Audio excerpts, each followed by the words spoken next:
छत्रपती शिवाजी महाराज, महाराष्ट्र नवनिर्माण सेनेचे संस्थापक अध्यक्ष माननीय राजसाहेब ठाकरे यांना विनम्र अभिवादन। महाराष्ट्र राज्यामध्ये विधानसभेच्या निवडणुकीचं वादळ चालू आहे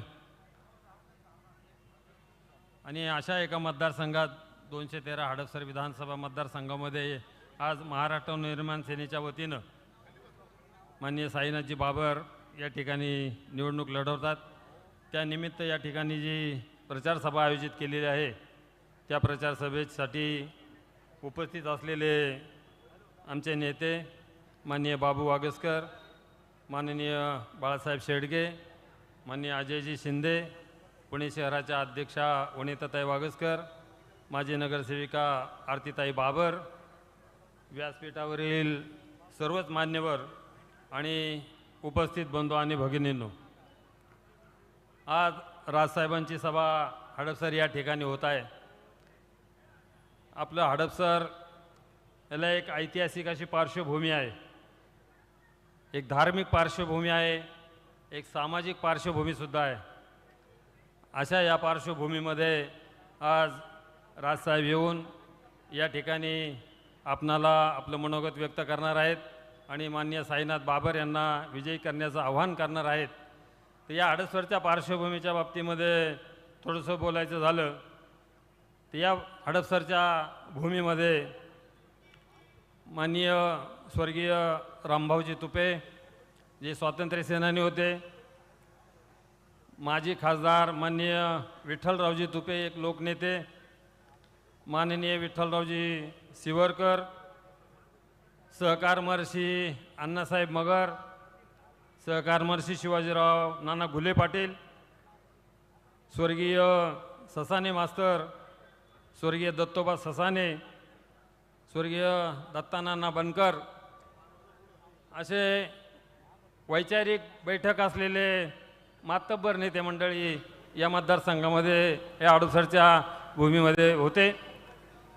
त्यांच्या लोकसहभागामुळे या ठिकाणी काही कामं झाली, काही झाली नाही।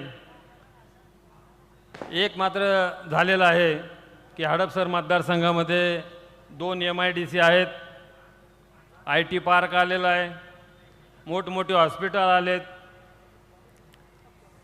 पण या MIDC आणि हे जे या ठिकाणी आलेलं आहे त्या ठिकाणी स्थानिक भूमिपुत्रांना रोजगार आज मिळत नाही आहे। बाहेरून कुठून तरी लोक येतात, या ठिकाणी खोल्या घेतात आणि नंतर कळतं कुठं कामाला, सिरमला, किर्लोस्करला, वेगवेगळ्या जवळ 150-200 कंपन्या या परिसरामध्ये आहेत, परंतु या ठिकाणच्या स्थानिक लोकांना, तरुणांना कधी रोजगार मिळत नाही आणि रोजगार न मिळाल्यामुळं हडपसरचं एक नावलौकिक असलेलं आपलं हडपसर विधानसभा मतदारसंघ गुन्हेगारीकडे वळल्यासारखा वाटतोय। तर ह्याच्यामध्ये दूरदृष्टीचा अभाव असलेले सध्याचे नेते मंडळी आहेत, त्यामुळं ही परिस्थिती आज हडपसरमध्ये निर्माण झालेली आहे। मी 1986 पासून या मतदारसंघामध्ये सामाजिक काम करतोय। 1990 साली 95 साली मी ज्यावेळेस सत्ता आली त्यावेळेस हडपसरच्या वाहतूक समस्येविषयी मी त्यावेळेस पुढाकार घेतला आणि शंकर मठाहून एक उड्डाणपूल तयार केला, कारण हा राष्ट्रीय महामार्ग आहे, पुणे सोलापूर महामार्ग। शंकर मठाहून उड्डाणपूल चालू केल्यानंतर तो आकाशवाणीजवळ लँड झाला पाहिजे आणि उजवीकडे सासवड रोडला जाताना तो ग्लायडिंग सेंटरच्या पुढे लँड झाला पाहिजे, अशा प्रकारचं एक नकाशा मी तयार करून त्यावेळेस आमच्या सरकारला दिला होता। परंतु 8 महिन्या अगोदर सरकार राजीनामा दिल्यामुळं हे स्वप्न आमचं हडपसरांचं राहिलं। परंतु त्यानंतर जे प्रस्थापित आणि या ठिकाणी राज्यकर्ते निर्माण झाले त्यांनी मात्र काटछाट केली आणि सध्याचं आपलं जे चित्र आपण पाहतोय की कशा प्रकारचं चित्र आज हडपसरमध्ये आहे। पुणे शहरात असतील आमचे पक्षाचे नेते, मुंबईचे हडपसरला यायला मागतच नाही, नको बाबा तुझ्याकडे फार ट्रॅफिक असतं, अगदी असंच प्रकारचं वातावरण सर्वसामान्य नागरिक या ठिकाणी भोगत असतो। ही समस्या ह्या प्रस्थापित राजकारण्यांच्यामुळेच निर्माण झालेली आहे, कारण यांच्याकडं दूरदृष्टीचा अभाव आहे। या ठिकाणी पाण्याची समस्यासुद्धा अशीच गंभीर आहे। मी त्यावेळेस पाणी पुरवठा आणि ह्या साठी बरीचशी आंदोलनं केली। त्यावेळेस या रामटेकडीच्या टेकडीवर बकरी हिल असे ते हिलचं नाव आहे, त्या ठिकाणी पाण्याची टाकी बांधण्यात येणार आहे अशा प्रकारचे त्यावेळच्या राज्यकर्त्यांनी सांगितलं आणि प्रयत्नही केले। त्यामध्ये आम्हीसुद्धा प्रयत्नशील होतो। बकरी हिलची टाकी झाली, परंतु त्या टाकीचं पाणी हडपसरवासियांना मिळालेलं नाही। खराडीमध्ये जे IT पार्क झालेलं आहे, त्या IT पार्कला हे पाणी वळवण्यात आलं, त्यामुळे हडपसर हे तहानलेलंच राहिलं। हडपसरमध्ये अशा अनेक कल्पना आहेत की रस्त्यावरचे ट्रॅफिक कमी करण्यासाठी 2-3 कॅनल या ठिकाणी गेलेले आहेत। कॅनलवरून जर बायपास काढले तर ससाने नगर इकडं हडपसर मांजरी या ठिकाणची वाहतूक त्या ठिकाणी वळवल्यानंतर हडपसरच्या मुख्य राष्ट्रीय मार्गावरची जी वर्दळ आहे ती कमी होईल। बरेचसे असे प्रश्न आहेत की राज्यकर्त्यांच्यामुळं या ठिकाणी ते झालेले नाही आणि पुणे महानगरपालिकेमध्ये समावेश व्हावा अशा प्रकारची मागणी त्यावेळेस झाली होती। मी सुद्धा त्या बाबतीत आग्रही होतो, परंतु पुणे शहरामध्ये मी माझ्या नगरसेवक मित्रांच्या बरोबर जनरल बॉडीची मीटिंग अटेंड करायचो। बरेचसे नगरसेवक त्या भागातल्या समस्या मांडायचे। मला त्यावेळेस म्हणजे आश्चर्य वाटलं की इतक्या दिवस पुणे महानगरपालिकेची स्थापना झाली आणि पुणेचे नगरसेवक या ठिकाणी समस्या मांडत असतात, मग महानगरपालिकेमध्ये जाऊन उपयोग काय? म्हणून मी त्या काळात लोकनेते विठ्ठलरावजी धोबे पाटील यांच्याकडं एक विषय काढला की म्हणलं, पाटील हडपसरची वेगळी महानगरपालिका व्हायला पाहिजे। त्यांनी ठीक आहे बघतो, त्यांनी काय प्रयत्न केले असेल माहीत नाही, परंतु या सरकारने नंतर 36 गावं ही पुणे महानगरपालिकेमध्ये घेतली। त्यानंतर काही दिवसांनी परत त्यातली बरीचशी गावं वगळली। आता फक्त 3 गावं या हडपसर विधानसभा मतदारसंघामधली ती पुणे महानगरपालिकेमध्ये गेलेत। महानगरपालिकेत जाताना बराचसा काही लोकांना आनंद झाला, काही लोकांना दुःख झालं, परंतु सर्वसामान्य नागरिक मात्र होरपळला आहे। कारण मी सुद्धा ग्रामपंचायत सदस्य होतो। ग्रामपंचायतीमध्ये घराचा टॅक्स किती असतो हे आम्हाला चांगलं माहिती आहे, परंतु ज्यावेळेस पुणे महानगरपालिकेमध्ये समावेश झाला आणि 5,000 10,000 टॅक्स भरणारे सर्वसामान्य नागरिक 1-1 लाख त्या ठिकाणी टॅक्स आला। आता भरपूर ओरड या ठिकाणी चालू आहे की आम्हाला महानगरपालिका नको, परंतु आता समावेश झाला आहे, काही हरकत नाही। परंतु जो शास्ती कर या ठिकाणी लागू केलेला आहे तो शास्ती कर खूपच जास्ती आहे। सर्वसामान्य नागरिकांची गळचेपी होती। एक तर महागाई प्रचंड वाढत चालली आणि त्यामध्ये हा टॅक्स भरायचा।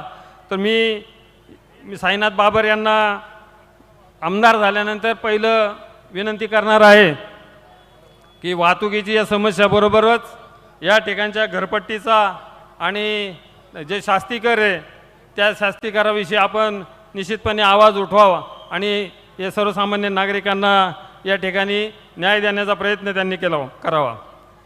या परिसरामध्ये किंवा इथून खाली लोणीपर्यंत अगदी कसल्याही प्रकारचा अपघात झाला, काय झालं तर माणसाला त्या रुग्णवाहिका आवाज करत ससून हॉस्पिटलला जातात। रहदारीमुळं बऱ्याचशा वेळेला रुग्णवाहिकासुद्धा ट्रॅफिकमध्ये अडकलेल्या असतात। अशा वेळेला गरज भासते आणि सर्वसामान्य माणसाच्या मनामध्ये एक प्रश्न निर्माण होतो की 20 किलोमीटर पुढं शहरामध्ये जायचं तर जाता बऱ्याचशा ठिकाणी अडथळ्यामुळं काही जे वाचणार आहेत रुग्ण ते दगावलेले आहेत। ते एक चांगल्या प्रकारचं रुग्णालय या हडपसर परिसरामध्ये ससूनच्या धर्तीवर व्हायला पाहिजे अशी सर्वसामान्य नागरिकांची मागणी आहे। बऱ्याच दिवसाची मागणी आहे, परंतु जे काही राज्यकर्ते या ठिकाणी गेले यांना कदाचित दूरदृष्टीचा अभाव आहे आणि त्या अभावामुळेच त्या ठिकाणी त्यांनी ते कार्यक्रम व्यवस्थित त्यांच्या हातून होत नाही. मी या ठिकाणी गाडी तळावरती बंटर स्कूल आहे, त्याला वॉशिंग्टन कॉलेज त्यावेळेस म्हणायचो आम्ही. त्या कॉलेजला जात असताना गाडी तळावरून 2 रस्ते निघतात, एक सोलापूर हायवे आणि एक सासवड हायवे. सासवड हायवे नाही पण सासवडला जाणारा रोड आहे. त्या ठिकाणी मी विद्यार्थी कॉलेजचा असताना कॉलेजमध्ये निवडून आलो, त्या ठिकाणी एक बोर्ड पाहिला होता, या ठिकाणी छत्रपती शिवाजी महाराज पुतळ्याची आरक्षित जागा. आज आपल्याला त्या ठिकाणी पुतळा दिसतोय का? नाही. बोर्ड कुठं गेला, पुतळा कुठं गेला माहीत नाही. अशा बऱ्याचशा घटना आहेत की ते शोधाव्या लागतात, संशोधन करावं लागेल. त्या ठिकाणी या मतदारसंघामध्ये साईनाथ बाबर यांनी कोंढव्यामध्ये जी कामं केलेली आहेत त्यातले एकही काम हडपसर मतदारसंघात या उर्वरित भागामध्ये दिसत नाही. छत्रपती शिवाजी महाराजांचं स्मारक पाहिजे, महात्मा ज्योतिबा फुले भारतरत्न यांचंही स्मारक पाहिजे, पण या स्मारक या ठिकाणी राज्यकर्त्यांच्यामुळे होऊ शकलेलं नाही आहे. वाहतुकीच्या कोंडीबाबत आपण पुण्यामध्ये गेल्यानंतर 2-3 मोठे वाहनतळ आहेत. हडपसरमध्ये सुद्धा चांगलं वाहनतळ असावं अशा प्रकारची अपेक्षा या ठिकाणी मी व्यक्त करतो. साईनाथजी बाबर यांना आपण भरपूर मोठ्या मताधिक्याने निवडून द्यावं. ते कोंढव्याचा जसा विकास केलेला आहे तसा हडपसर विधानसभा मतदारसंघाचा विकास नक्कीच करतील आणि हक्काने आपण त्यांच्याकडून हा विकास करून घेऊया. म्हणून येत्या 20 तारखेला जे मतदान आपण या ठिकाणी पवित्र हक्क बजावणार आहात, 3 नंबरला आपलं बटन आहे, साईनाथ संभाजी बाबर रेल्वे इंजिनचं चिन्ह आहे, त्या चिन्हाचं ते बटन दाबून साईनाथ बाबर यांना प्रचंड मताधिक्याने आपण निवडून द्यावं अशा प्रकारची विनंती आणि अपेक्षा या ठिकाणी व्यक्त करतो आणि मी थांबतो. जय हिंद, जय महाराष्ट्र.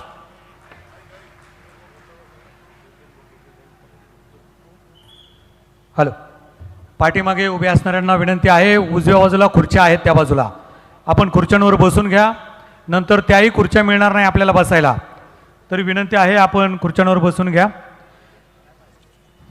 यानंतर मी शहर संघटक सन्माननीय गणेश भाऊ नायकवडे यांना विनंती करतो की आपण आपलं मनोगत व्यक्त करावं.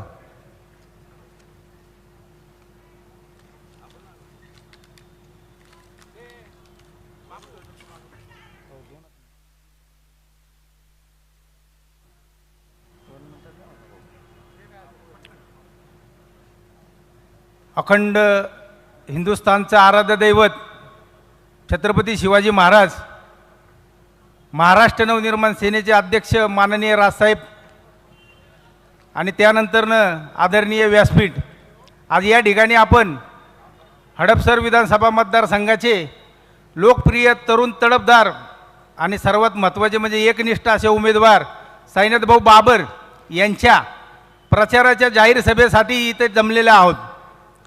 आज या ठिकाणी मी आपल्याला आवर्जून एक गोष्ट नमूद करतो की या हडपसर मतदारसंघाची निर्मिती 2009 साली झाली आणि 2009 साली झाल्यानंतरनं या ठिकाणी 3 निवडणुका पार पडल्यात, 2009, 2014 आणि 2019.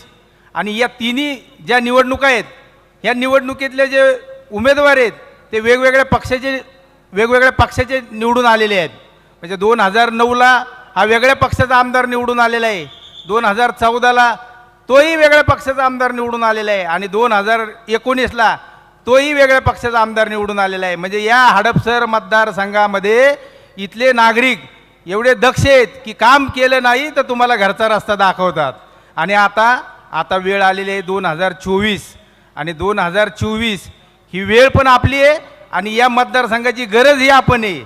आपल्या या मतदारसंघात साईनाथ भाऊ बाबर यांनी गेले कित्येक महिने झालं एक प्रचाराचा एक झंझावात निर्माण केलेला आहे. मी तुम्हाला सांगू इच्छितो की मागील काही दिवसापासून आपण पाहत असाल की वेगवेगळ्या पक्षाचे नेते येतात, भाषणं करतात, पण त्या भाषणांमध्ये ते या भागातील प्रमुख ज्या समस्या आहेत त्या समस्याविषयी कधीच बोलत नाही. मी म्हटलं ना तुम्हाला, कचऱ्याची किंवा पाण्याची समस्या असू द्या किंवा वाहतूक कोंडीची समस्या असू द्या, ह्या 3 समस्या व्यतिरिक्त सगळं बोलतात आणि ह्या 3 महत्त्वाच्या आणि मूलभूत समस्या आपल्या या भागात आहे. या काम करत असताना साईनाथ भाऊ बाबर यांनी 2012 मध्ये त्यांच्या पत्नी आरतीताई बाबर या महानगरपालिकेत नगरसेवक म्हणून निवडून गेल्या. 2012 ते 2024 ह्या ज्या 12 वर्षाच्या कालावधीत त्यांनी खुर्द कोंडवा बुद्रुक या ठिकाणी जे काम उभं केलेलं आहे, त्या ठिकाणी कुस्ती आखाडा असू द्या किंवा सगळ्यात मोठी पाणी प्रश्न, या भागातील जनतेला जो पाण्याचा त्रास आहे तर ते तर उपनगर आहे, त्या ठिकाणी पाण्याचा खूप मोठा त्रास आहे. आणि अशा या पाण्याच्या त्रासातून मुक्त करण्यासाठी त्यांनी पहिली 70 लाख लिटरची पाण्याची टाकी बांधली. त्या भागात त्यांनी अनेक कामं केली. मी म्हणलं ना तुम्हाला की सांगाल तेवढं कमी. ई लर्निंग स्कूल असू द्या, तुम्हाला गोरगरीब जनतेसाठी दवाखाना असू द्या, कुस्ती आखाडा असू द्या. आज झोपडपट्टी भागात विद्यार्थ्यांना अभ्यास करण्यासाठी पुरेशी जागा नसती घरात, मग त्या मुलांसाठी अभ्यासिका बांधणं असू द्या. असे वेगवेगळे उपक्रम साईनाथ भाऊंनी त्या भागात बांधलेले आहेत. आणि या सगळ्या कामाची दखलच घेऊन माननीय राजसाहेबांनी यावेळेस विधानसभेमध्ये आपला एक शिलेदार या कोंडवे भागातून आपल्या जनतेसमोर आणलेला आहे की या शिलेदाराला आपण विधानसभेमध्ये आपल्या या हडपसरचे प्रश्न मांडण्यासाठी पाठवायचं आहे. मी सांगितलं तुम्हाला की मागील काही दिवसापूर्वी आम्ही अयोध्येची ट्रिप काढली होती आणि त्या अयोध्येच्या ट्रिपमध्ये आम्ही ज्यावेळेस अयोध्येच्या महिलांना म्हणजे अख्खी एक ट्रेन घेऊन गेलो होतो, त्यावेळेस तिथं साईभाऊ ज्यावेळेस महाराजांचे आशीर्वाद घेत होते, त्यावेळेस साईभाऊ पुढे गेल्यानंतर महाराजांनी मला थांबवलं. मला म्हटले कहाँ से आए हो? म्हटलं महाराष्ट्र से. मला म्हटले महाराष्ट्र से कहा? म्हटलं पूना से. पूना से कहा? म्हटलं हड़पसर से. अरे बाप रे, इतने सब औरतों को लेके आप आए ले और सब औरतों ने भगवा रंग पहना है. मी म्हटलं महाराज आज इथं या अयोध्या नगरीमध्ये आल्यानंतर आम्हाला खूप आनंद झाला. तर ते म्हणले इतक्या महिलांना घेऊन येणं सोपं नाही आहे आणि ते पण तुम्ही आज प्रभू रामचंद्राच्या चरणी नतमस्तक होण्यासाठी आलेले आहेत, तर तुम्हाला या ठिकाणी विजय हा तुमचा पक्का निश्चित आहे. त्यावेळेस तर आज साहेबांनी साईभाऊला आमदारकीचं ना तिकीट दिलं होतं ना विधानसभेची घोषणा झाली होती, काही नाही. पण आज खिशातल्या म्हणजे माणूस हा दुसऱ्याच्या खिशात हात घालून पैसे काढून घेतो, पण हा आपला माणूस असा आहे ना की आपल्या खिशात हात घालून कामं करतो. आज त्या महिला माता भगिनींना अयोध्येचं दर्शन घडवण्यासाठी कित्येक 3 स्टेट बदलून आम्ही प्रवास केला आणि त्या 3 स्टेटमध्ये जाऊन त्या प्रभू रामचंद्राचं ज्यावेळेस मूर्तीचं दर्शन घेतलं, त्यावेळेस त्या माता माऊलींच्या डोळ्यात एक भाव दिसत होता की धन्य झालो, आम्ही धन्य झालो. त्यामुळं मी म्हणतोय की बोलो प्रभू रामचंद्र की, बोलो प्रभू रामचंद्र की जय श्रीराम, जय श्रीराम. आणि मग अशा या प्रभू रामचंद्राच्या या अयोध्या नगरीमध्ये दर्शन झाल्यानंतर आज आम्ही ज्यावेळेस प्रभागामध्ये साईभाऊंसोबत पदयात्रेत फिरतो, त्यावेळेस त्या महिला ज्यावेळेस आम्हाला दिसतात त्यावेळेस त्यांच्या डोळ्यात दिसतं की साईभाऊचा विजय हा पक्का आहे. ते फक्त वाट बघतात 20 तारखेची. 20 तारखेला साईभाऊसाठी या प्रत्येक महिला पूर्ण ताकदीनिशी या सगळ्या मतदारसंघातून त्यांच्या विजयाची एक विजयमाला तयार करून उभे आहेत. आता मला जास्त वेळ काय बोलता येणार नाही, वरिष्ठ खूप बोलायचे आहेत, त्यामुळं मी आपल्याला एकच विनंती करतो की 20 तारखेला 3 नंबरचं बटन आहे आपलं रेल्वे इंजिन, आणि रेल्वे इंजिनचं बटन दाबून साईभाऊला प्रचंड बहुमताने विजय करून या हडपसर मतदारसंघाचं नेतृत्व करण्यासाठी विधानसभेत पाठवायचे. या ठिकाणी एवढंच बोलतो आणि थांबतो. जय हिंद, जय महाराष्ट्र.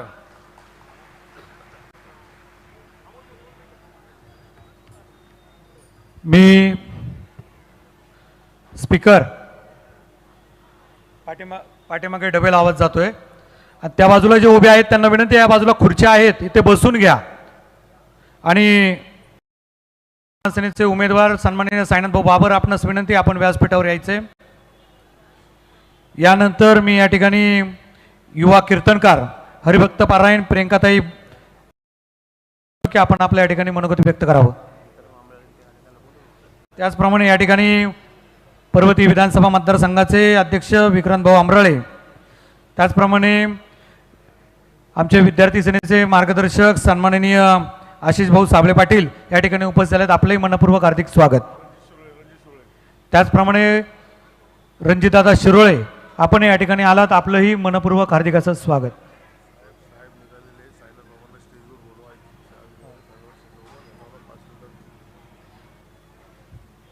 माननीय सायनाजी बाबर आपणास विनंती आहे, आपण व्यासपीठावर यायचे.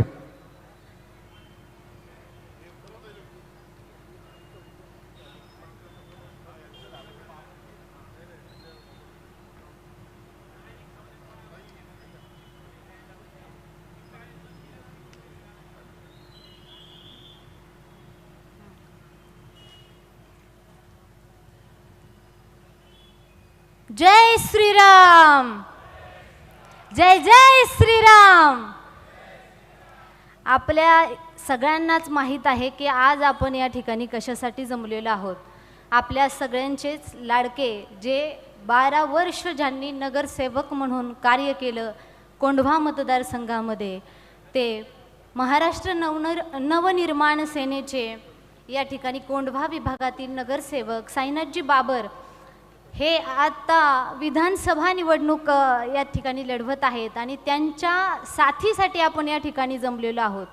खरं पाहता त्यांना साथ करा, त्यांना तुमच्या सगळ्यांची साथ हवी हे सांगणंच खरं तर थोडंसं हास्यास्पद वाटतंय.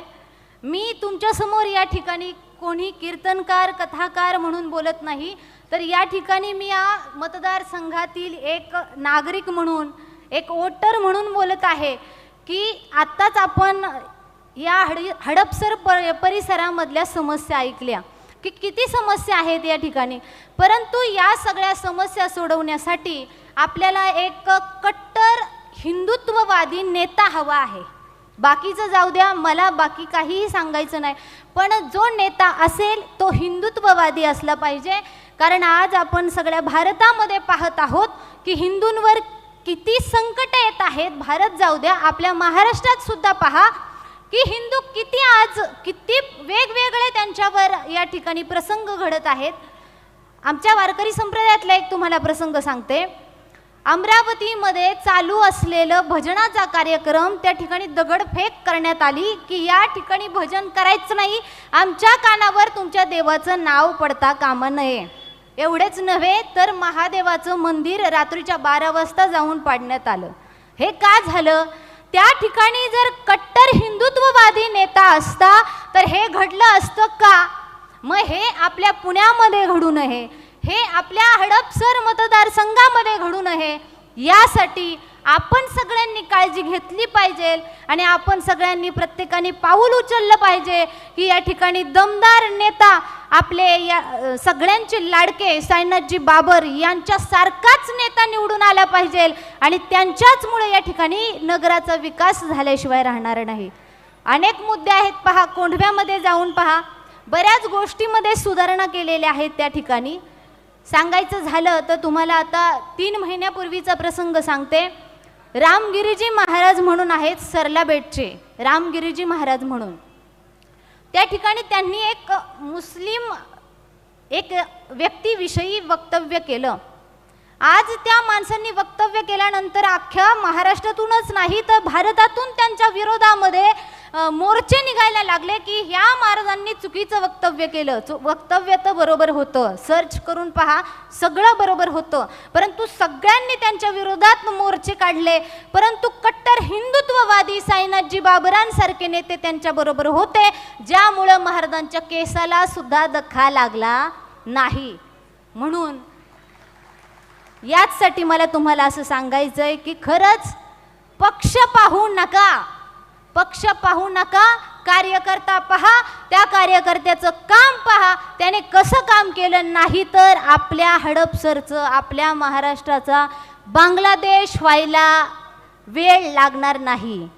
बांगलादेशला आपण परिस्थिती पाहतोय, आपल्या हिंदूंना भर रस्त्यामध्ये अडवलं जातंय, मारलं जातंय आणि आपण काय म्हणतो, लहानपणापासून आपण मुलांना शिकवतो, अरे आणि हेच आमुचे मागणे, माणसाने माणसाशी माणसासम वागणे.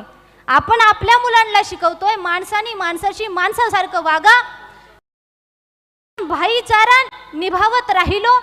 आणि हेच बांगलादेशमध्ये ज्यावेळेस आमचे इस्कॉनचे बांधव काही दिवसांपूर्वी मुस्लिम जे लोक आहेत त्यांना ईदचं इफ्तार वाढत होते, कोण खजूर खाऊ घालतंय, कोण फळं खाऊ घालतंय, आणि त्याच नंतर 1 महिन्यानी मंदिराला पाडण्यात आलं, तिथल्या धर्मगुरूंना मारण्यात आलं, इस्कॉन मंदिर जाळण्यात आलं, आपल्या भगवंताची मूर्ती फोडण्यात आली.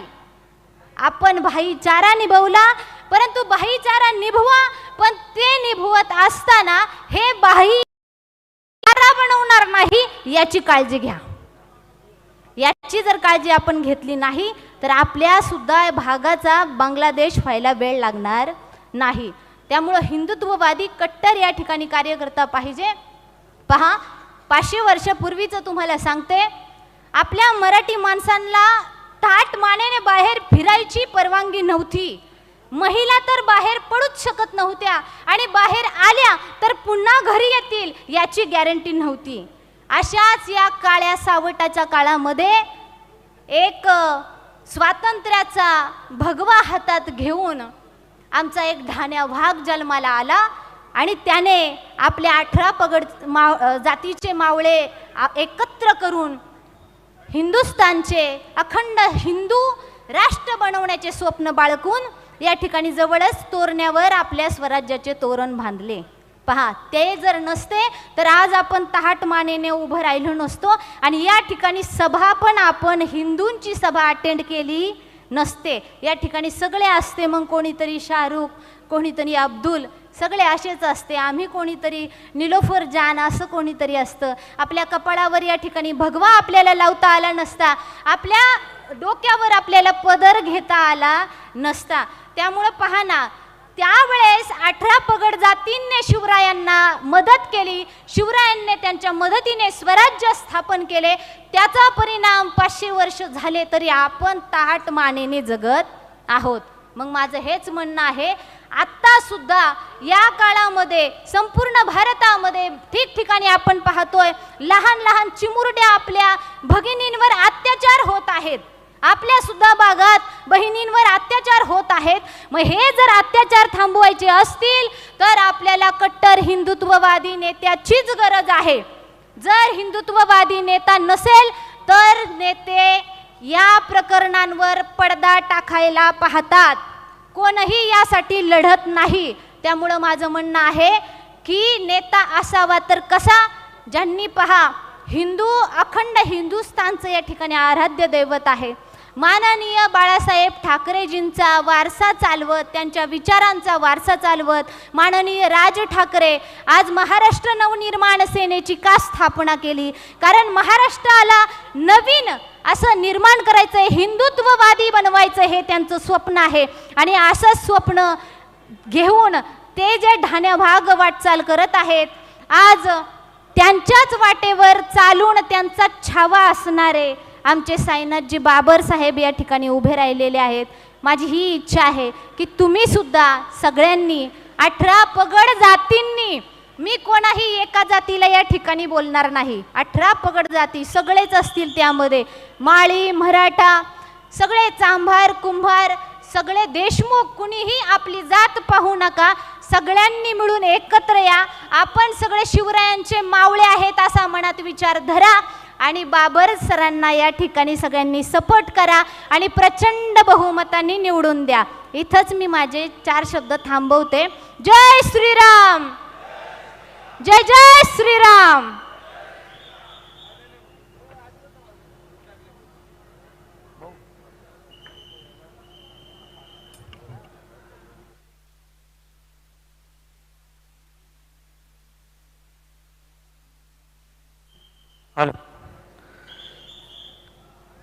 हिंदू जननायक राजसाहेब ठाकरे यांचं एक 5 मिनिटांमध्ये या ठिकाणी आगमन होतं आहे.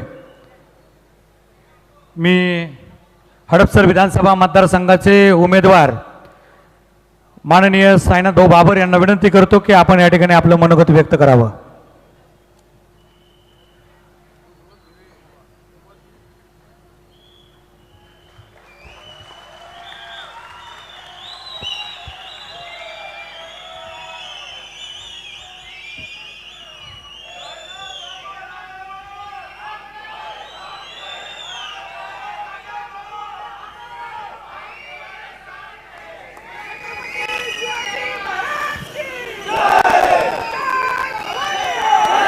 छत्रपती शिवाजी महाराज की, छत्रपती संभाजी महाराज की जय श्रीराम, जय जय श्रीराम.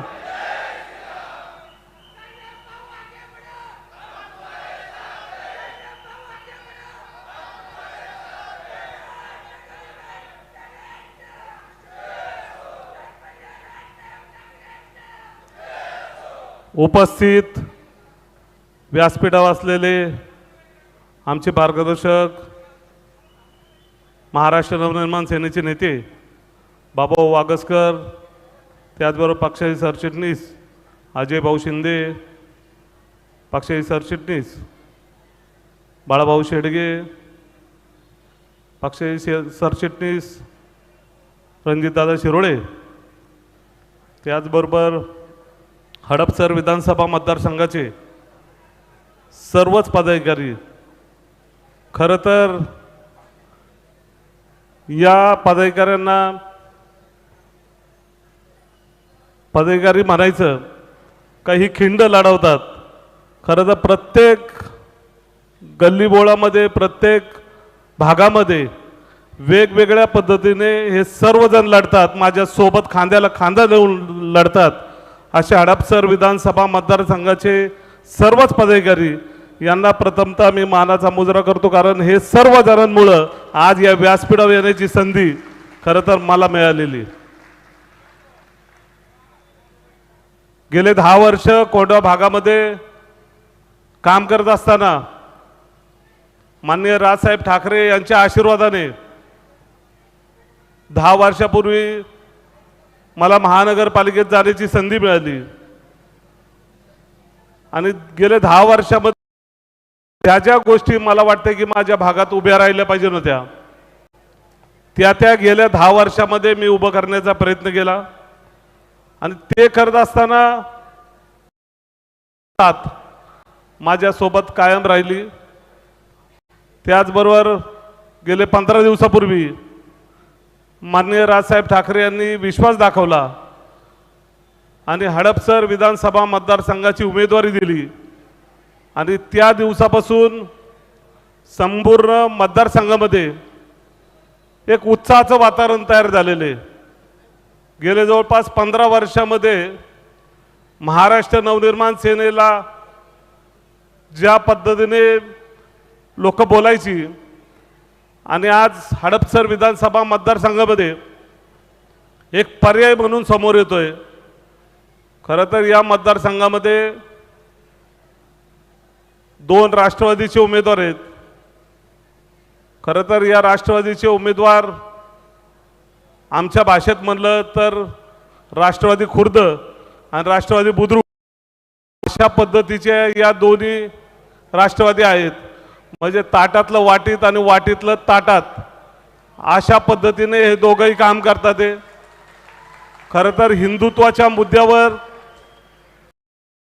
सुद्धा या भागामध्ये हिंदुत्वाची एक लाईन सुद्धा कधी बोलला नाही.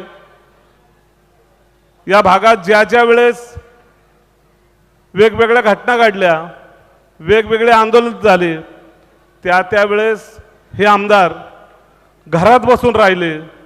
छत्रपती शिवाजी महाराजांचा अवमान झाला पण हे कधीही रस्त्यावर आले नाही, पण इतर कोणाचा अवमान झाला तर सगळ्यात पहिले हे आमदार पुढे होते.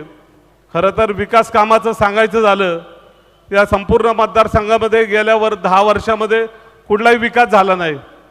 विकास झाला नाही म्हणजे खरं तर जन्मजात तोंडात सोन्याचा चमचा घेऊन जन्माला आलेले हे आमदार, त्यांनी कधीही सर्वसामान्य लोकांचे प्रश्न समजले नाही. लोकांचे प्रश्न काय असतात, कारण एक तळागाळातला कार्यकर्ता आणि लोकांमध्ये असणारा कार्यकर्ता हा खूप वेगळा असतो आणि ह्या लोकांना कधीही लोकांची नक्की गरज काय, लोकांच्या अडचणी काय आहेत या कधीही समजल्या नाही. गेल्या 5 वर्षामध्ये यांनी कुठेही विकास कामं केली नाही. खरं तर कोरोनाचे जवळपास 2 वर्ष हे आमदार घरात बसून होते. यांना 2 वर्षामध्ये लोकांमध्ये यायला जमलं नाही. कोरोना काळामध्ये लोकांना ज्यावेळेस खरीच गरज होती, म्हणजे त्यावेळेस जेवणाची गरज होती, त्यावेळेस हॉस्पिटलची गरज होती, औषधाची गरज होती, एक सहानुभूतीची पण गरज होती, तर त्यावेळेस हे आमदार कधी लोकांमध्ये उतरले नाही आणि लोकांमध्ये कधी त्यांनी सहभाग दाखवला नाही. त्यामुळं आजची परिस्थिती आहे. तुम्हाला या संपूर्ण मतदारसंघामध्ये या आमदारांबद्दल प्रचंड नेगेटिव्ह वातावरण आहे आणि खरं तर 10 वर्षामध्ये जी मी कोंढवा भागात कामं उभी केली, कोंढवा भागामध्ये जे प्रकल्प उभे केले, खरं तर आता लोकांपर्यंत बऱ्याच गोष्टी पोचलेल्या आहेत. त्यामुळे लोकांमध्ये उत्साह खूप आहे आणि मागच्या 5 वर्षात या आमदारांनी कुठलाही प्रकल्प पूर्ण केला नाही. त्यामध्ये खरं तर हडपसर विधानसभा मतदारसंघामधील खूप खूप प्रश्न आहेत. त्यामध्ये ट्रॅफिकचा मुद्दा आहे, त्यामध्ये मेट्रोचा मुद्दा आहे. खरं तर मेट्रो 5 वर्षापूर्वी DPR मंजूर झाला आणि 5 वर्ष मेट्रो मंजुरीला जातं. म्हणजे ह्या विकासाला गती किती आहे. तुमची ज्यावेळेस लहान मुलं असतील कच्चे बच्चे ते ज्यावेळेस 25 वर्षाचे होतील त्यावेळेस मला वाटतं हडपसर विधानसभा मतदारसंघामध्ये ह्या गतीने जर विकास झाला तर मला वाटतं की त्यावेळेस या भागामध्ये मेट्रो उभी राहील. महाराष्ट्र नवनिर्माण सेनेच्या हातात द्या, 5 वर्षात मेट्रो सुरू करतो. तुम्हाला एकच सांगतो माननीय राजसाहेबांचं कामाची पद्धत, कारण माननीय राजसाहेबांचा जो विकास आराखडा आहे, साहेबांनी जी ब्ल्यूप्रिंट मांडलेली आहे ती खूप संपूर्ण महाराष्ट्र कशा पद्धतीने असावा त्या सगळ्या गोष्टीचा लेखाजोखा माननीय राजसाहेबांनी या ठिकाणी मांडलेला आहे. खरं तर अशा अनेक गोष्टी आहेत की ज्या ज्या गोष्टी या मतदारसंघामध्ये केल्या पाहिजेत. या मतदारसंघामध्ये संपूर्ण पुणे शहराचा कचरा येतो. 7 प्रकल्प या मतदारसंघामध्ये आहेत आणि संपूर्ण पुणे शहराचा कचरा या मतदारसंघात आणला जातो. आम्ही भविष्यामध्ये मला वाटतं की ज्यावेळेस हे नागरिक मला संधी देतील, मला वाटतं ज्या मतदारसंघाचा कचरा असेल त्याच मतदारसंघात जिरला पाहिजे. आम्ही हडपसरवाल्यांनी काय तुमच्या सगळ्याचा ठेका घेतला आहे का? कारण बऱ्याच वेळा असं होतं की प्रत्येक भागामध्ये वेगवेगळ्या ठिकाणी तुम्ही प्रकल्प सुरू करा आणि त्या भागामध्ये खरं तर या गोष्टी झाल्या पाहिजेत. त्या दृष्टिकोनाने काम झालं पाहिजे. खरं तर या हडपसर मतदारसंघामध्ये कंपनी आहेत 250 वेगवेगळ्या. Hadapsar industry estate, tiny industry estate अशा 3-4 इंडस्ट्री इस्टेट आहेत. पण स्थानिक मुलांना इथं कुठे नोकऱ्यांना घेतलं सारखी एवढी मोठी कंपनी जी जगाला औषध पुरवती, या कंपन्यांमध्ये हडपसरमधला मुलगा म्हणला की त्याला कामावर घेतलं जात नाही. मला वाटतं की महाराष्ट्रभरातली इतर राज्यात इतर शहरातली मुलं घेतली जातात, पण मला वाटतं की माझ्या भागातल्या मुलांना, माझ्या हडपसरमधल्या मुलांना पहिली संधी हडपसरच्या मुलांना दिली पाहिजे. नंतर उरलेली जागा तुम्ही इतर मुलांना दिली पाहिजे. कारण माझ्या भागातली मुलं आज खरं तर नोकऱ्या नाही आहेत आणि नोकऱ्या नसल्यामुळं कुठं ते व्यसनाकडे जातात आणि गुन्हेगार बनतात. त्यामुळे हडपसर विधानसभा मतदारसंघातली खरं तर गुन्हेगारीचं प्रमाण वाढलं आहे. भविष्यामध्ये या गुन्हेगारीचं प्रमाणसुद्धा कमी करणं मला वाटतं तेवढंच गरजेचं आहे. तुमच्या सर्वांच्या सहकार्याने, तुमच्या सर्वांच्या साथीने भविष्यामध्ये चांगली संधी उपलब्ध होईल. माननीय राजसाहेबांचा आशीर्वाद माझ्या पाठीशी आहे. राजसाहेबांच्या आशीर्वादामुळं भविष्यामध्ये खूप चांगलं काम उभं करायचं आहे. पण मला वाटतं की ह्या सगळ्या गोष्टी उभ्या करत असताना तुमच्या सगळ्यांची साथ असणं खूप गरजेचं आहे. पुढचे 5 दिवस तुमच्याकडे आहेत. 5 दिवसामध्ये प्रत्येकाने ठरवलं पाहिजे की म्हणजे महाराष्ट्र नवनिर्माण सेनेचा हडपसर विधानसभा मतदारसंघातील पहिला आमदार आपण सर्वांनी मिळून त्या ठिकाणी पाठवायचा आहे. आणि ज्या पद्धतीने आपण काम करू, मला वाटतं इतर कोणताही पक्ष त्या दृष्टिकोनाने काम करणार नाही. कारण दोन्ही पक्ष असे आहेत की ते कधी हिंदुत्वावर, कधी एक लाईनसुद्धा बोलत नाही, हिंदुत्वावर कधी काम करत नाही. मला वाटतं की माझा धर्म वाचला तर माझं सगळं वाचणार आहे. मला वाटतं की भविष्यामध्ये याच्यावर काम करणं खूप गरजेचं आहे. त्याचबरोबर मतदारसंघामध्ये भविष्यातल्या खूप साऱ्या डेव्हलपमेंट आहेत. भविष्यामध्ये या भागातल्या बऱ्याचशा डेव्हलपमेंट आहेत. खरं तर पालखी मार्ग आपला आहे आणि पालखी मार्ग असताना या भागामध्ये वारकरी भवन होणं गरजेचं आहे. मला वाटतं की कोणालाही या भागातल्या आमदारांना किंवा नगरसेवकांना कधी वाटलं नाही की या भागामध्ये वारकरी भवन झालं पाहिजे. मला वाटतं की भविष्यामध्ये ज्या वेळेस आपला पक्षाचा आमदार होईल, मी सांगतो तुम्हाला पहिल्यांदा या भागाची वारकरी भवन नक्कीच या ठिकाणी उभं राहील. कारण या भागातून लाखो वारकरी खरं तर पंढरपूरकडे जात असतात. त्याचबरोबर या पूर्व भागाला म्हणजे हडपसर भागाला भविष्यामध्ये नवीन महापालिकासुद्धा गरजेची आहे. पुणे महानगरपालिकेचा ताण एवढा वाढलेला आहे आणि ज्या पद्धतीने त्याचा विस्तार होतोय, भौगोलिक विस्तार होतोय, मला वाटतं की या हडपसर मतदारसंघामध्ये पुणे महानगरपालिकेचं तेवढं लक्ष राहत नाही. भविष्यामध्ये या मतदारसंघाची किंवा या हडपसर भागातील हडपसर भाग व इतर भाग जोडून नवीन महापालिकासुद्धा होणं गरजेचं आहे. त्याचबरोबर इतर खूप साऱ्या गोष्टी म्हणजे समाविष्ट गावांचे वेगळे विषय आहेत. समाविष्ट गावांमध्ये खरं तर म्हणजे मूलभूत गरजा अजून पूर्ण झालेल्या नाही. लाईट, पाणी, ड्रेनेज याच्यावरच ते बांधतात. ते खरं म्हणजे त्या 17.5 नळी भागात गेलं तर तुम्ही 6-6 दिवसानंतर पाणी येतं. म्हणजे हा फेल्युअर कुणाचा आहे? हा फेल्युअर मला वाटतं की या आमदारांचा आहे, कारण यांच्या हातामध्ये सत्ता होती. गेल्या 5 वर्षामध्ये सत्ताधारी पक्षाचा आमदार होता, पण त्यांनी कुठेही त्या पद्धतीने काम केलं नाही. कारण आज पण त्या हडपसर मतदारसंघामध्ये पाण्याचा प्रश्न आहे, ड्रेनेजचा प्रश्न आहे, कचऱ्याचे प्रश्न आहे. असे एक ना अनेक प्रश्न या संपूर्ण मतदारसंघामध्ये आहेत आणि भविष्यामध्ये ते सोडवण्यासाठी आपल्या सर्वांची खरं तर साथ हवी आहे. काम करत असताना चांगल्या गोष्टी उभ्या करण्यासाठी म्हणजे तुम्ही सर्वांनी माझ्यासोबत राहा आणि आपण चांगलं काम भविष्यामध्ये त्या दृष्टिकोनातून नक्कीच उभं करू. त्याचबरोबर इतर खूप साऱ्या गोष्टी आहेत या मतदारसंघातल्या.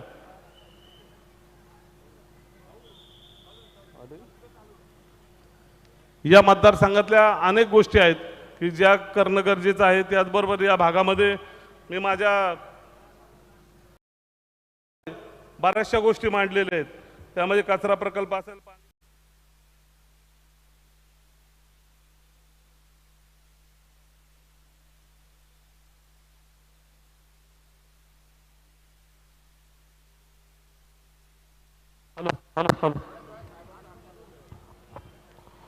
थोड्याच वेळात माननीय राजसाहेब ठाकरे यांचे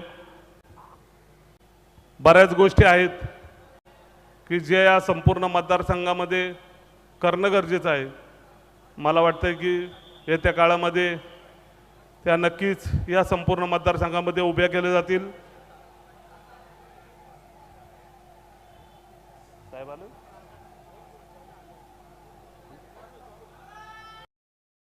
ठाकरे यांचे या ठिकाणी आगमन झालेले.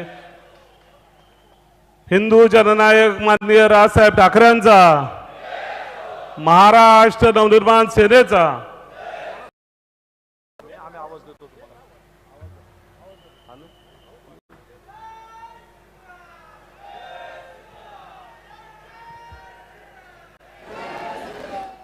सगळे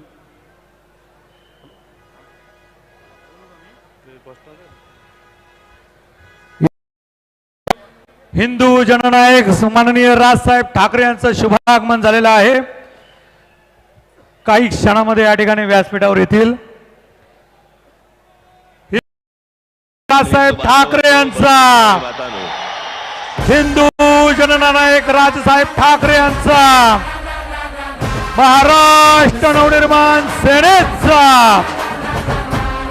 महाराष्ट्र नवनिर्माण राजसाहेब आपले पाठीशी असताना डरायचं नाही. वेड कार्यकर्त्यांचे मनात जपले, जागे भारे मागे फिरायचं नाही. निर्माण सेनेचा, प्रश्न जिथे जनतेचा, मार्ग तिथे मनसेचा. हिंदू जननायक राजसाहेब ठाकरे यांचा, जनतेचा मार्ग तिथे हिंदू जननायक राजसाहेब ठाकरे यांचा, हिंदू जननायक राजसाहेब ठाकरे यांचा. या ठिकाणी साहेबांना विनंती आहे छत्रपती शिवाजी महाराजांच्या पुतळ्याला शुभहार पुष्पहार अर्पण करून करावा. छत्रपती शिवाजी महाराज की जय भवानी, जय शिवाजी. राजसाहेब आपल्याला संबोधित करतील.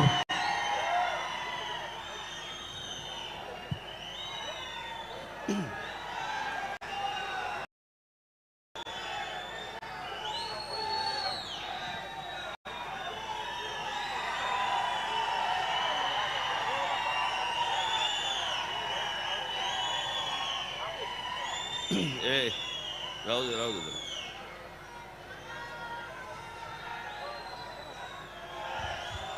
जमलेल्या माझ्या सर्व हिंदू बांधवांनो, भगिनींनो आणि मातांनो,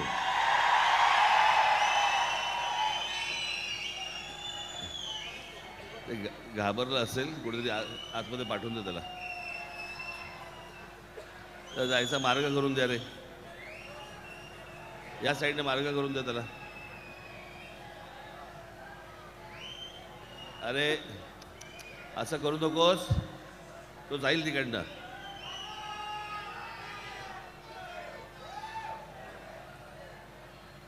राहू दे ठीक आहे. तर मारू बिरू नका त्याला, मारू बिरू नका त्याला.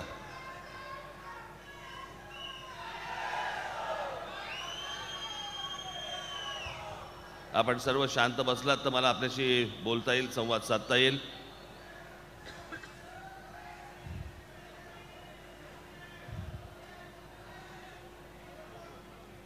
या पुणे शहराचा झालेला सगळा विचका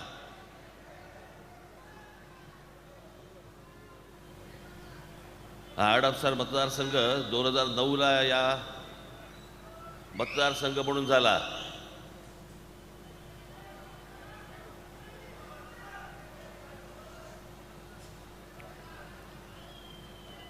ही सगळी गावं आपली ही महानगरपालिकेमध्ये आली.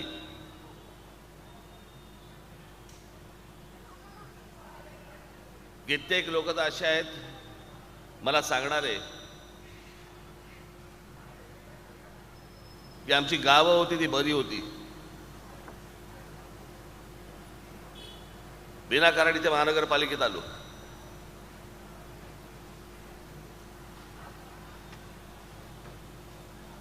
हा सगळा हडपसर कोंढवा आणि हा सगळा परिसर सगळा ट्रॅफिकने म्हणजे सत्यानाश झालेला आहे का याचं कारण कोणाचं लक्षच नाही. आपल्याकडची शहरं हे नुसते ब्रिजेस फ्लायओव्हर्स होऊन मिटणारा प्रश्न नाही. हा याला काही आकार उकार नावाची गोष्टच नाहीये आणि तुम्हालाही माहिती नाही.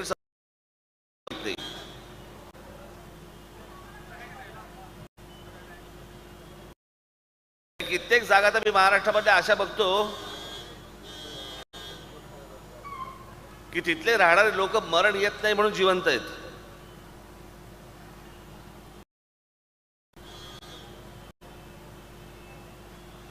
हे रोजच्या धकाधकीतलं तुमचं आयुष्य. आम्हाला चालायला फुटपाथ मिळत नाहीत, आम्हाला गाड्या चालवायला रस्तेच चांगले मिळत नाहीत. गाड्या चालवायला घेतल्या तर ट्रॅफिकमध्ये आम्ही तासनतास जॅममध्ये पकडलेलो असतो. आमच्या लहान मुलांना रस्त्यावरती पाठवता येत नाही, भीती वाटते.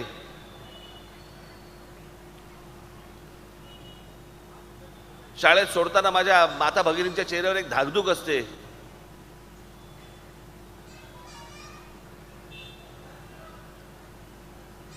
हे सगळे जे विषय आहेत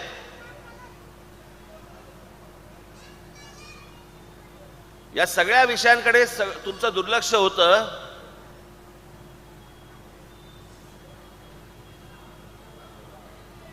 की तुम्ही इकडे लक्षच देऊ नयेत.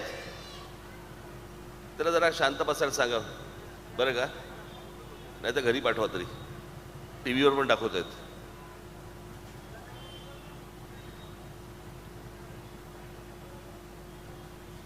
या मूळ प्रश्नांकडे तुमचं लक्ष जाऊ नये याची बरोबर सगळी योजना या सगळ्या राजकारण्यांनी करून ठेवलेली असते. आणि ते म्हणजे तुम्हाला जातीमध्ये गुंतवून ठेवायचं, जातीबद्दल द्वेष निर्माण करायचा. हे आत्ताचं जे महाराष्ट्रामधलं वातावरण आहे बाबा, हे महाराष्ट्राला चांगले दिवस आणणारं नाहीये.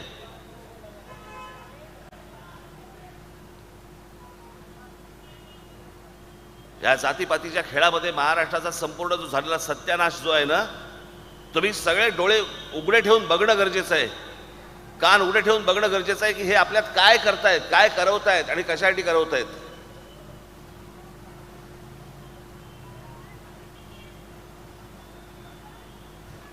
यांच्या सगळ्या झालेल्या सगळ्या चुका ज्या आहेत त्या चुकांकडे तुमचं दुर्लक्ष व्हावं आणि जास्तीत जास्त तुमच्या जातीपातींमधल्या सगळ्या भांडणांमधनं ह्यांच्या पदरात मतं पडावीत. मी मराठवाड्यामधला एक किस्सा तुम्हाला सांगतो. जर तुमच्या जाणीवा जर जिवंत असतील ना तर तुम्हाला समजेल मी काय म्हणतोय ते. माणुसकी म्हणून जरा जरी तुम्हाला आपुलकी असेल ना, आपण मराठी आहोत, आपण हिंदू आहोत म्हणून जर समजा जरा जरी आपुलकी असेल ना, मी काय म्हणतोय तुम्हाला समजेल नेमकं की ह्या लोकांनी काय प्रकारचा सत्यानाश महाराष्ट्रामध्ये करून ठेवलाय.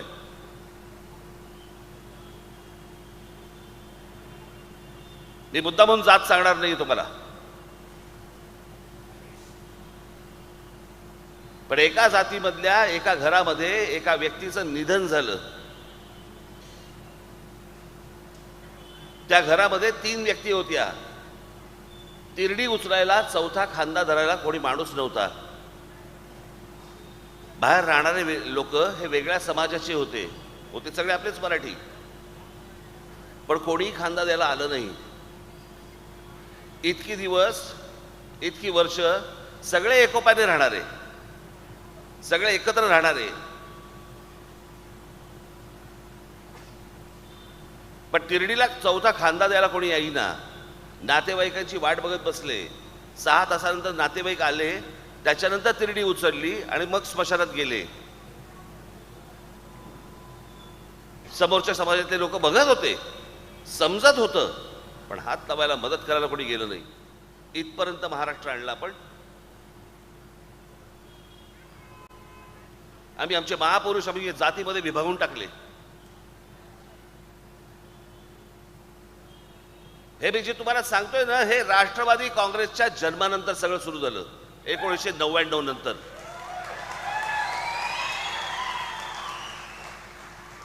प्रत्येकाला आपली जात प्यारी असते, प्रत्येकाला वाटतं की मी या जातीचा आहे, मी या जातीचा आहे, चालतंय. पण दुसऱ्या जातीबद्दलचा द्वेष निर्माण करण्याची जी सुरुवात झाली ती 1999ला राष्ट्रवादी काँग्रेसच्या जन्मानंतर.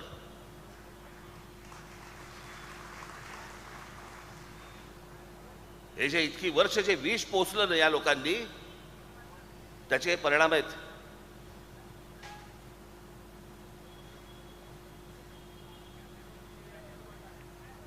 आमचे शिवछत्रपती ज्यावेळेला गेले, त्यांचं निधन झालं, त्यांची जी समाधी होती,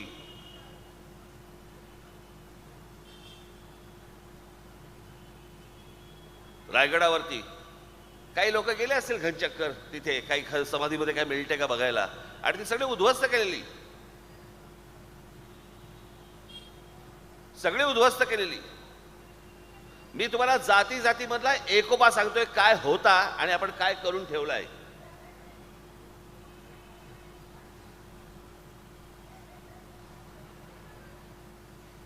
आमच्या महाराजांच्या समाधीवरती पहिल्यांदा जर कोणी गेलं असेल तर आमचे ज्योतिराव फुले गेलेत.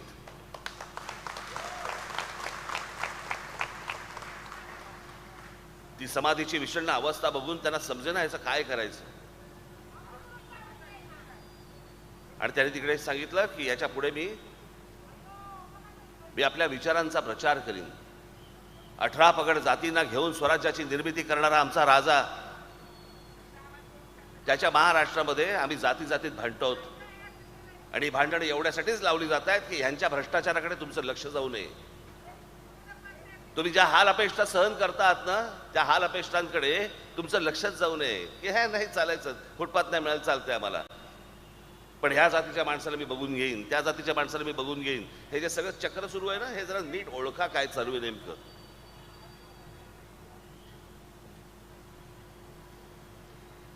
ज्योतिराव फुले गेल्यानंतर, आमचे महात्मा फुले गेल्यानंतर, तिथे अजून काही वर्षानंतर कोण गेलं असेल तिथे महाराजांच्या समाधीवरती? लोकमान्य बाळ गंगाधर टिळक.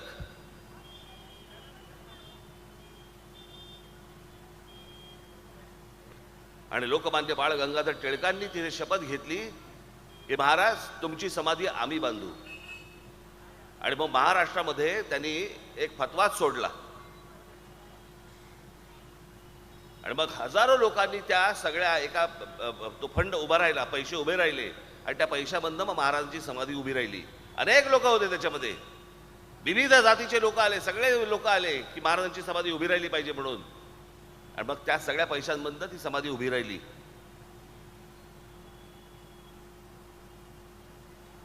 आता आम्ही काय करून ठेवलंय? आता आम्ही शिवछत्रपती हे मराठ्यांचे, लोकमान्य टिळक हे ब्राह्मणांचे, ज्योतिराव फुले आमचे माळ्यांचे, बाबासाहेब आंबेडकर आमचे दलितांचे. हे जे सगळं आजपर्यंत कधी आमच्या डोक्यात पण नाही आले या गोष्टी, माझ्या तर येतच नाहीत, पण महाराष्ट्राच्याही कधी हे मनामध्ये आलं पण नाही, शिवलं पण नाही.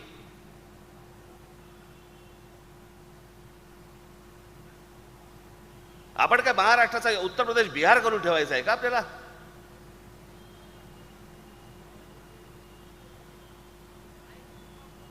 हे इथे आमच्याकडे मी त्याची मी म्हटलं ना, मी आपल्या पुण्याच्याच सभेमध्ये म्हटलं, आमचे कुठे गेले अनिल शिदोरे कुठे आहेत, हे इथे बसलेत. हे एकदा उत्तर प्रदेशात गेले होते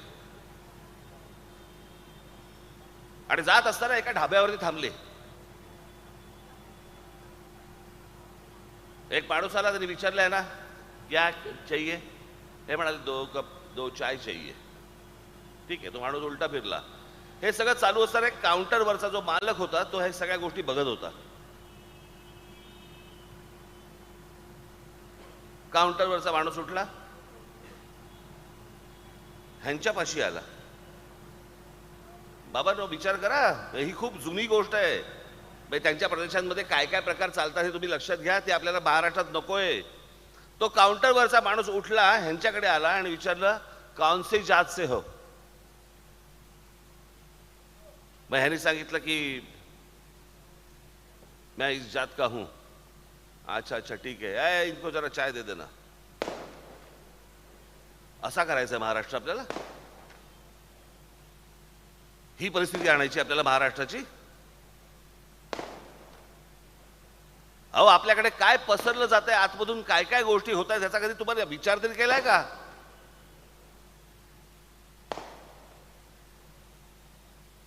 या हडपसरमध्ये, या इथे अनेक मोहल्ल्यांमध्ये सिमीचे अतिरेकी सापडलेत. त्याच्यानंतर तुमच्या आयसिसचे अतिरेकी सापडलेत, टेररिस्ट.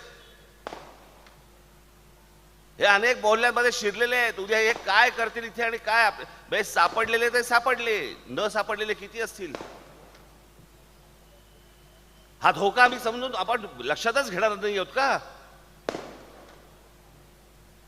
की आपल्या बुडाखाली कोणता बॉम्ब लागलेला आहे? हा सगळा अतिरेक्यांचा जो सगळा अख्खा लागलाय ना बॉम्ब, याच्याकडे आमचं लक्ष नाही. शहराचा सत्यानाश होतोय. आमच्याकडे शाळांमध्ये ऍडमिशन्स मिळत नाहीयेत, आमच्याकडे हॉस्पिटल्स मिळत नाहीयेत. हॉस्पिटल असली तर तिकडे आम्हाला खाटा मिळत नाहीयेत, आम्हाला रोजगार मिळत नाहीये, आम्हाला नोकऱ्या मिळत नाहीयेत, आम्हाला शाळांमध्ये ऍडमिशन मिळत नाहीयेत, आमच्या महिला सुरक्षित नाहीयेत, आमच्याकडे लहान लहान मुलींवरती बलात्कार होत आहेत. आम्ही कशाचा लक्ष देत नाही आहोत. आम्हाला फक्त प्रिय आहे, आम्ही जातीमध्ये लक्ष देतोय. जात, ही सगळी राजकीय मंडळी तुमचा सत्यानाश करून ठेवतील. सत्यानाश. इथे आमच्या ज्या वेळेला शिवछत्रपतींच्या पुतळ्याची जेव्हा अवहेलना केली, त्यावेळेला जे सगळं झालं, त्यावेळेला रस्त्यावरती कोण उतरला? आमचा साईनाथ उतरला पहिला. बाकीच्या पक्षाचे आमदार बिमदार कुठे होते? सगळेजण कोण नव्हतं.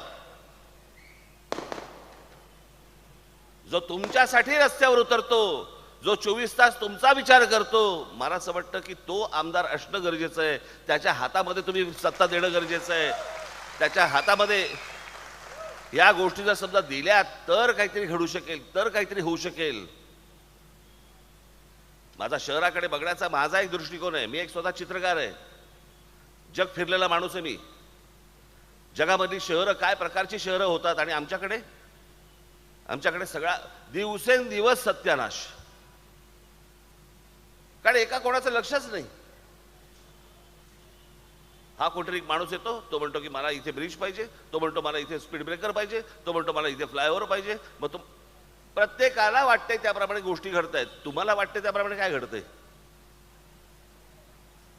मी गेली 25-30 वर्ष या पुण्यामध्ये येतोय. मला माहिती नाही आता ती भाषणं रेकॉर्ड कोणी केली असतील की नाही केली असतील, मला कल्पना नाही. पण गेले 25-30 वर्षापासून मी जवळपास इथे येऊन सांगतोय पुण्यामध्ये की मुंबईचा सत्यानाश व्हायला खूप मोठा काळ गेला, पुण्याचा सत्यानाश व्हायला वेळ नाही लागणार. आणि तसंच झालं. आज ह्या भागातलं पुणं, आता मला तिकडे जायचंय सिंहगड रोडला, अख्खं पुणं तुडवत जायचंय.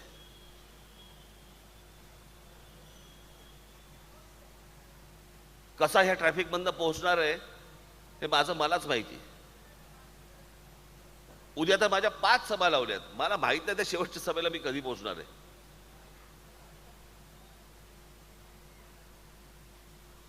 सर्व बाजूनी सगळ्या शहरांचा विस्कार. म्हणजे मी तुम्हाला साधी गोष्ट सांगतो, जे जुने पुण्यामध्ये राहणारे जे अनेक लोक आहेत ना, इथे 50चे 60चे जी लोक आहेत, मी तुम्हाला शहर काय असतं ना ह्याचे एक फक्त तुम्हाला छोटं उदाहरण देतो. मी माझे जे तरुण बांधव इथे आहेत, माझ्या तरुण भगिनी इथे जे आहेत, तुम्हाला पटकन त्या कम्प्युटरवरती सगळ्या गोष्टी समजतील, बघायला मिळतील. तुमच्या आईबाबांना पण दाखवा.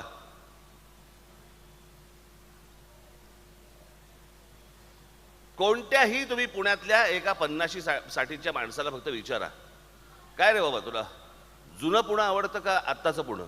तो पहिलं बोललं जुनं पुणं छान होतं, शांत होती. मुंबईच्या माणसाला विचारून बघा, त्याला विचार जुनं मुंबई आवडते का आत्ताची मुंबई आवडते? जुनी मुंबई. ठाण्याच्या माणसाला विचारा, तो म्हणतो जुनं ठाणं. नाशिकच्या माणसाला विचारून बघा, तो म्हणतो जुनं नाशिक. नागपूरच्या माणसाला विचारून बघा, तो म्हणतो जुनं नागपूर. दुबईच्या माणसाला विचारून बघा, तो म्हणतो नाही आत्ताचं दुबई. ज्या प्रकारे शहरं घडवली जातात, ज्या प्रकारे शहरं मोठी होतात, त्याला एक आकार उकार असतो. लोकांचा विचार करून शहरं घडवली जातात आणि मोठी केली जातात. आमच्याकडे कुठचाच विचार नाही. प्रत्येक गोष्टीतनं कॉन्ट्रॅक्ट बंद, टक्के घ्यायचे, पैसे खायचे. रस्ता बनवला की तो 6 महिन्यात खराब झाला पाहिजे. 6 महिन्यात का खराब झाला पाहिजे? कारण नवीन कॉन्ट्रॅक्ट निघतं. नवीन कॉन्ट्रॅक्ट निघालं, नवीन टक्के येतात, नवीन पैसे येतात. त्याच्यामुळे हे तुमचे रस्ते तुम्हाला कधीच चांगले मिळणार नाहीत. तुमचे फुटपाथ तुम्हाला कधीच चांगले मिळणार नाहीत. अहो आमच्याकडच्या मुताऱ्या ह्या तर विचारून जाऊच नाही. आपण विचारतो ना, इथे बाथरूम कुठे आहे का? गरजच नाही. आमच्याकडे विचारलं बाथरूम कुठे, वास घेत जा, मिळेल.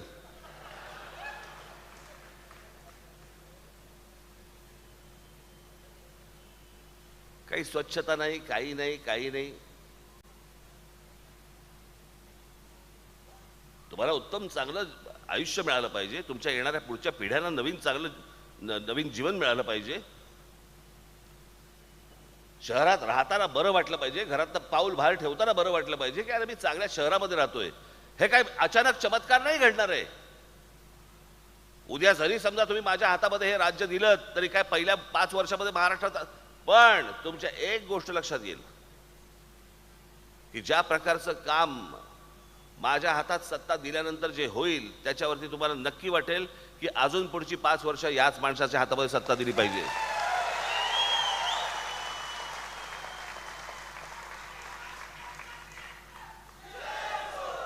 या सगळ्या गोष्टींचा मला सांगा, महाराष्ट्राचा विकास आराखडा ब्ल्यूप्रिंट 2006ला ज्यावेळेला मी पक्ष स्थापन केला त्यावेळेला मी विचारलं होतं, सांगितलं होतं, मी महाराष्ट्राला सांगितलं होतं की या महाराष्ट्राची ब्ल्यूप्रिंट, महाराष्ट्राचा विकास आराखडा हा मी तयार करीन. 1947 पासून स्वातंत्र्य मिळाल्यापासून 2024 पर्यंत आजपर्यंत या देशातल्या एकाही राजकीय पक्षाने हे राज्य कसं असावं, कसं चालवावं, काय प्रश्न आहेत ते कसे सोडवावेत, कोणीही विकास आराखडा मांडला नाही. प्रत्येक वेळेला तुम्हाला जाहीरनामे दिलेत की आम्ही हे करू, केलेलं नाहीच. महाराष्ट्र नवनिर्माण सेना हा पहिला राजकीय पक्ष आहे या देशामधला ज्याने एका राज्याचा विकास आराखडा मांडला.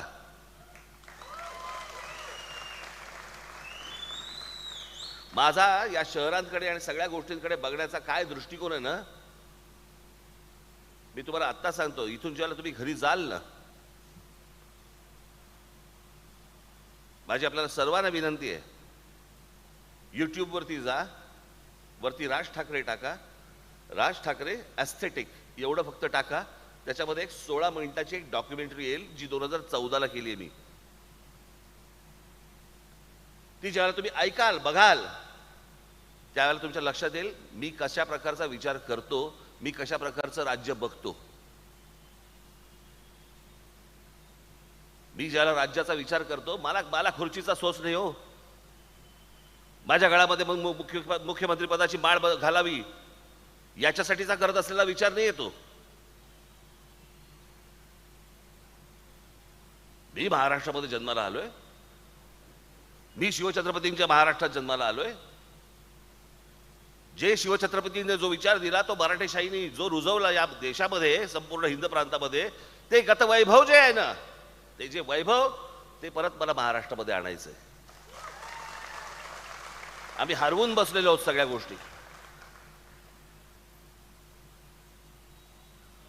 ती ज्यावेळेला मी ब्ल्यूप्रिंट मी ज्यावेळेला बोललो 2006 ते 2024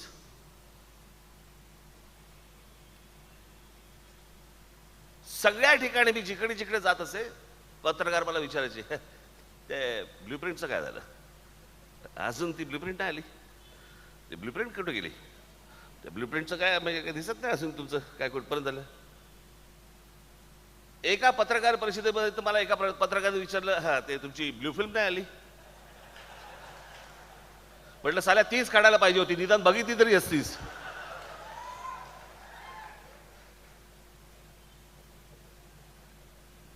दोन 2014 ज्या वेळेला आपण ती ब्ल्यूप्रिंट आणली, तो विकास आराखडा महाराष्ट्राचा आणला, त्या क्षणापासून आजपर्यंत एकाही पत्रकाराने मला विचारलं नाही त्या विकास आराखड्यामध्ये काय, किंवा तो विकास आराखडा मी वाचला, मला त्याबद्दल तुमच्याशी बोलायचंय.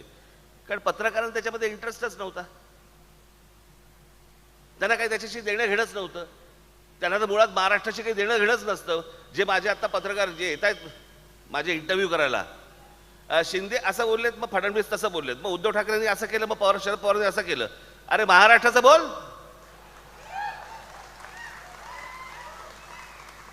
महाराष्ट्रातल्या तरुणांबद्दल विचार, त्यांच्या नोकऱ्यांबद्दल प्रश्न विचार, महाराष्ट्रामध्ये होणाऱ्या शेतकऱ्यांच्या आत्महत्याबद्दल प्रश्न विचार. कोणालाही हे प्रश्न विचारत नाहीत ही माणसं. यांचा फक्त एकच उद्योग असतो, सांगायचं काय महाराष्ट्राचं विजन. आणि गेल्यावर काय विचारतायत, हे तुम्हाला असं बोलले, ते त्यांना तसं बोलले, ह्याच्यातनं हे असं करतायत, ते तसं करतायत. कोणाला काय विजनशी काही पडलेलीच नाहीये, कोणाला काय महाराष्ट्र घेणं घेणंच नाहीये. माझी महाराष्ट्रातल्या जनतेला माझं सांगणं आहे, तरुण बांधवांना, माझ्या तरुण भगिनींना मला सांगणं आहे, तुम्ही महाराष्ट्रावरती लक्ष दिलं पाहिजेत. हा राज ठाकरे काय बोलतोय हे तुम्ही नीट लक्ष देऊन ऐकलं पाहिजेत. मला तुमची सगळ्यांची साथ हवी आहे. हा आपल्या अहो महाराष्ट्र आहे, दुसरं कुठचं लेचपेचं राज्य नाहीये हे.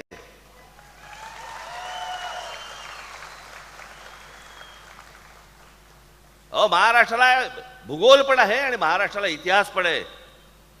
महाराष्ट्राकडे सगळं आहे, महाराष्ट्राकडे विद्वत्ता आहे. एवढ्या सगळ्या गोष्टी असलेला या देशातलं हे एकमेव राज्य आहे. ते राज्य या राज्यकर्त्यांच्या खाली जाऊन आपण चढवतोय. ही संधी वारंवार येत नाही. यांनी गेल्या 5 वर्षामध्ये केलेला जो सत्यानाश जो आहे ना, कोणी उठतंय कोणाही बरोबर जाते आणि कोणी काही करतंय, कोणी कुठच्याही पक्षात जातंय.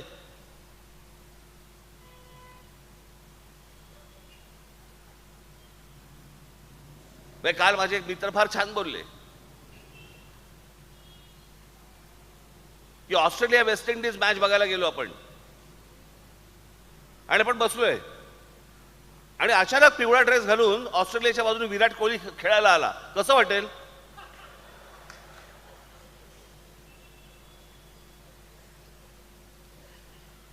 किंवा भारत वर्सेस आपण समजा काहीतरी इंग्लंड मॅच चालू आहे, आपण बघायला गेलो आणि भारताकडनं अचानक आपल्याकडे बॉलिंगला ब्रेटली आला, कसं वाटेल?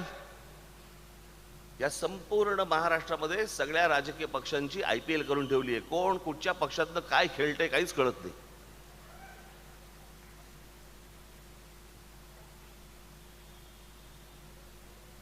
आपल्याला हे जे सगळं झालेलं आहे ना, घाण चिखल, यात मार्ग काढायचा आहे. हे सगळं वटणीवरती आणायचंय.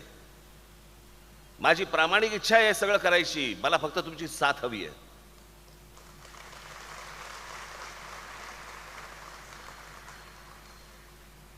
मी आज इथे हडपसरला आलोय. हडपसर मधल्या माझ्या माता भगिनींना, बांधवांना, भगिनींना माझी विनंती आहे, हात जोडून विनंती आहे. संधी वारंवार येत नसते. आज 2024 ची निवडणूक आहे. 20 तारखेला जो काही तमाशा या सगळ्या राजकीय पक्षांनी घालून ठेवलेला आहे, जर त्यांच्या मार्गाने गेलात, त्यांच्या मागे जर गेलात आणि ही जर माणसं निवडून आली तर ह्यांचा नक्की असा समज होईल की आम्ही जे तुमच्या मतांचा अपमान करतो आहोत, कुठूनही उठतोय आणि कोणाही बरोबर जातो आणि काही करतोय, हे जे समज जो झालेला आहे त्यांना वाटेल आपण जे करतोय ते बरोबर करतोय, आपण जे केलंय ते बरोबर केलंय. तुम्ही उन्हातानामध्ये उभं राहायचं, यांच्यासाठी मतदान करायचं आणि मतदान केल्यानंतर कोणी उठतंय आणि कुठच्याही दुसऱ्या राजकीय पक्षावर जातोय. अहो, तो राजकीय पक्ष नको होता म्हणून गधड्या तुला मतदान केलं, तर तूच उठून त्यांच्याबरोबर गेलास. मग ह्याच्यामध्ये तुमचं मत कुठे गेलं? मला असं वाटतं हा जो सगळा राजकीय खेळ सुरू आहे ना, हा तुम्हीच थांबवला पाहिजेत. या महाराष्ट्रामध्ये आज तुमच्या समोर एक पर्याय म्हणून उभा आहे. महाराष्ट्रात सत्यानाश तर सगळ्या बाजूनी झालाच आहे.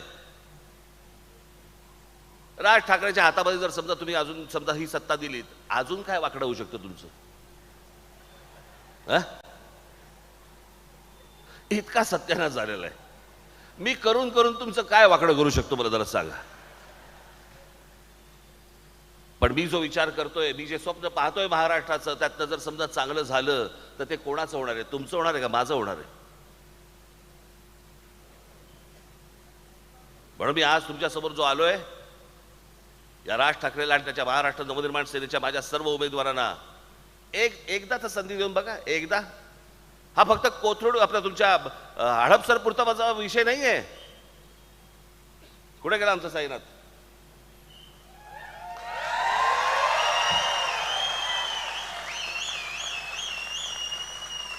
माझा साईनाथ तर आहेच, पण महाराष्ट्रामध्ये जिथे जिथे म्हणून महाराष्ट्र नवनिर्माण सेनेचे जिथे जिथे उमेदवार उभे असतील, मला सगळ्या मतदारसंघामध्ये जाणं शक्यच नाही. मला पोहोचू पण शकत नाही, हो, जाऊच शकत नाही. 15 दिवसाची वेळ मिळाली या प्रचाराला, इथपर्यंत जायचं कसं? आणि म्हणून मला आपल्याला सर्वांना सांगायचं आहे की येत्या 20 तारखेला जिथे जिथे म्हणून महाराष्ट्र नवनिर्माण सेनेचे उमेदवार उभे असतील, तिथे तिथे तुमचे कोणी मित्र परिवारातले लोक, तुमचे नातेवाईक, सगळे जिकडे जिकडे कोणी असतील त्यांना फोन करा आणि येत्या 20 तारखेला रेल्वे इंजिन या निशाणीवरती बटन दाबून माझ्या महाराष्ट्रभर सगळ्या ठिकाणी उभे केलेल्या माझ्या महाराष्ट्र नवनिर्माण सेनेच्या माझ्या सर्व उमेदवारांना आपण प्रचंड मताने विजयी करावं असं एक आवाहन करतो आणि आपण सर्वांची मी रजा घेतो. धन्यवाद. जय हिंद, जय महाराष्ट्र. या ठिकाणी मी हडपसर विभागाचे शाखाध्यक्ष यांना विनंती करतो की साहेबांचा सत्कार करायचा.